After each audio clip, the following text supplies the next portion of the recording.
Olá pessoal, sejam todos muito bem-vindos para a nossa 18ª aula do estudo sistematizado da doutrina espírita. Boa tarde para todos vocês e hoje o assunto são os reinos da natureza. Nós vamos falar um pouco sobre o reino mineral, sobre as plantas, sobre os animais e sobre os seres humanos, né? Então, Kardec perguntou para os espíritos uma seguinte pergunta: o que pensais da divisão da natureza em 3 reinos, ou melhor, em 2 classes, a dos seres orgânicos e dos inorgânicos? Segundo alguns, a espécie humana forma a 4ª classe. Qual dessas divisões é preferível? Foi o que Kardec perguntou para os espíritos, né? E aí os instrutores disseram o seguinte: todas são boas, conforme o ponto de vista. Do ponto de vista material, apenas há 2 divisões, entre orgânicos e inorgânicos. Do ponto de vista moral, há evidentemente 4 graus. Putz, não entendi nada. Então vamos lá. Quando nós estudamos ciência, nós aprendemos que existe uma divisão muito comum, que é os seres orgânicos e os seres inorgânicos. Então vamos começar pelos inorgânicos. O inorgânico é aquele que não tem uma vida própria, né? A gente chama assim, carece de vitalidade, não tem movimentos próprios a não ser os mecânicos. E nesse exemplo entram os minerais que nós conhecemos, entra a água, entra o ar, são inorgânicos. O orgânico, né, de órgãos, né, já faz meio que chama atenção pra gente, são seres mais complexos, eles possuem vitalidade, né? Eles nascem, crescem, se reproduzem e morrem, né? Tem um ciclo, né? E nesse exemplo nós temos o homem, nós temos as plantas, nós temos os animais, né? Então só pra gente ter mais ou menos essa diferença, né? O inorgânico, ele não tem essa força vital, né? O orgânico, ele tem essa força vital e tem os órgãos necessários para essas fases todas que eu falei, né? Do nascimento, da reprodução, do crescimento e da morte, né? Bom, muito bem.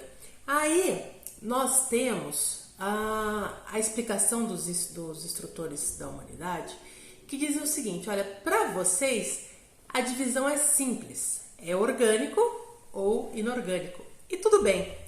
Mas para nós, a divisão, ela é feita em 4 e esses 4, eles são de um para o outro evoluídos moralmente.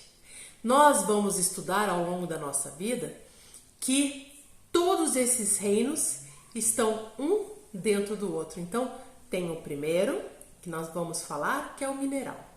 O que é o mineral? Ele é composto de uma matéria inerte, que só tem a força mecânica, né?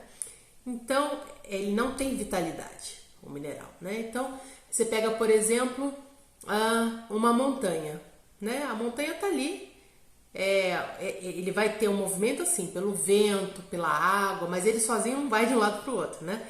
Ele não tem vontade, não tem vitalidade, não tem. Então, esse é o mineral. Então, o que o mineral tem? Uma matéria inerte. E lógico que nós não estamos estudando essa aula do nada. Nós vimos estudando a explicação de toda a matéria que é composta os mundos. Então nós sabemos que o princípio é o fluido cósmico universal, certo? E agora a gente está subdividindo ele na Terra. Então existe essa matéria inerte que veio da onde? Fluido cósmico universal, e ela é uma matéria sem vitalidade. Aí a gente vai para o segundo grupo, que é o grupo vegetal. O vegetal, ele ainda é composto por essa matéria inerte, que é do mineral, mas é dotado de vitalidade. Então, nós temos a planta que tem a matéria com vitalidade, né? E aí, essa vitalidade, por exemplo, você vê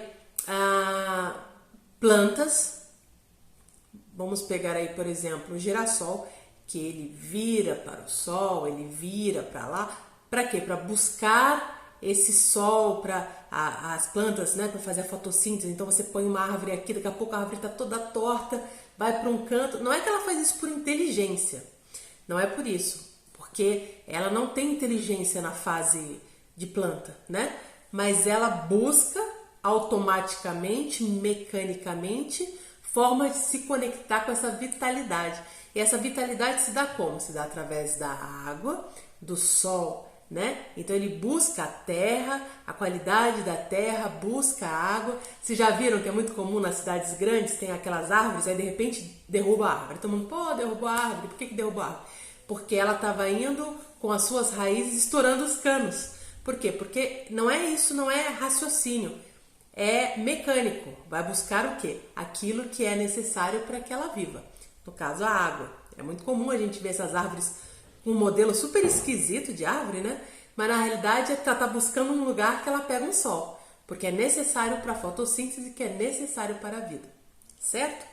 E aí a gente vai para os animais. E aí a gente vai vendo que o animal tem tudo isso dentro. Então ele tem a matéria inerte, igualmente aos minerais. Ele tem a vitalidade igual das plantas. E ele tem uma coisa a mais, ele tem uma inteligência, mas a inteligência dele é instintiva e limitada.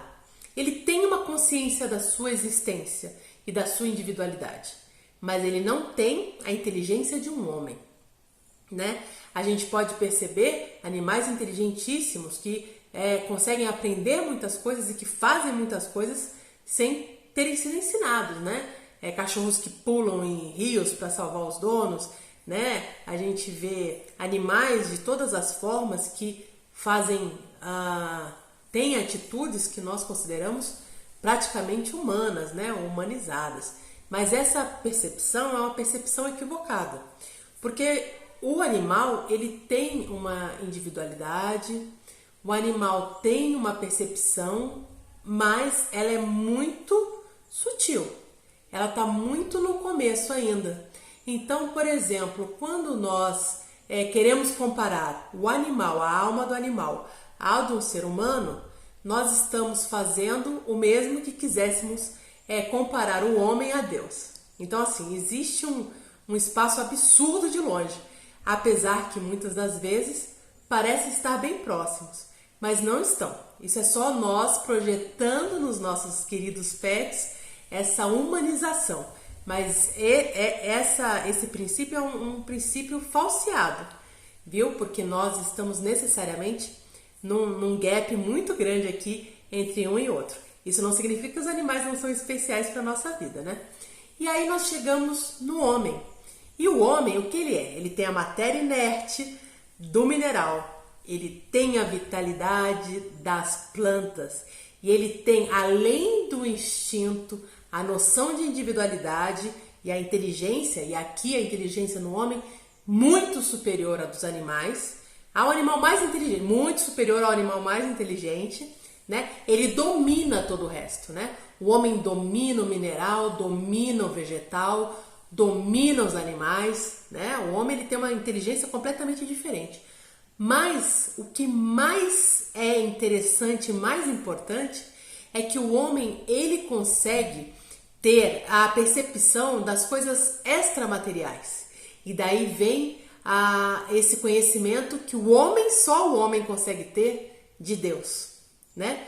Então o homem se destaca de uma forma absurda porque ele consegue ter essa percepção extramaterial de Deus, da criação, né? Ele não percebe só o que ele come. Então o animal ele come, ele tem sono, ele dorme, né? O homem não. O homem ele pensa, ele não pensa, por exemplo, estou com fome, vou comer necessariamente. Ele pensa o que eu vou comer, o que é o ideal, todos poderão comer comigo, como eu devo fazer essa alimentação, que, né? É muito mais complexo. Não é uma coisa instintiva, eu preciso comer e enfio qualquer coisa na boca. Não, a gente pensa, a gente raciocina, a gente vê todas as questões ao nosso redor, né? A gente se coloca em oração, se coloca em agradecimento, se coloca em conexão com o plano espiritual. E isso animal nenhum faz, nenhuma planta e nenhum mineral. Em que pese nós tenhamos em muitas crenças conexões com a Mãe Terra, né? Conexão cristais que têm propriedades curativas, plantas que nos ajudam, e tudo isso é da lei divina, é perfeito. Só que isso não é feito com inteligência, ele simplesmente tem esses princípios que nos ajudam, e o homem, com a sua inteligência superior e os conhecimentos que são dados a ele através da sua conexão com o plano espiritual, é que vão chegando essas descobertas que nos auxiliam na nossa saúde, na nossa evolução enquanto seres que somos. É legal a gente saber, para terminar, que todos os reinos possuem essa divisão. Então, todos os mundos destinados à encarnação dos espíritos possuem minerais, vegetais, animais e homens. A diferença é que quanto mais superior, as plantas são mais belas, os animais são mais evoluídos, né? Os minerais são mais úteis e o homem é melhor, né? Isso não se modifica pelo fato de estarmos na Terra. Aqui nós temos essa variedade de fauna e de flora tão linda que nos acompanha, né? E em todos os planetas, em todas as orbes, segue da mesma forma. Nós temos porque nós não podemos esquecer o básico. Temos aí umas 2 aulas. Fluido cósmico universal. É o mesmo princípio que cria tudo e toda a parte material, né? E essa parte material toda, ela é uníssona no universo, mas ela tem características próprias dos planetas, da vibração dos planetas. Por exemplo, nós agora ainda somos expiação em prova, mas estamos indo para o regenerado. Então é natural que esse planeta, quando já estiver na vibração de regenerado, atraia para si espíritos mais bondosos, atraia para si animais diferentes, plantas mais evoluídas. Natural que isso aconteça, mas não deixam de ser plantas, animais, vegetais e seres humanos. Tá bom? Espero que tenham gostado. Um abraço para vocês. Até sábado que vem.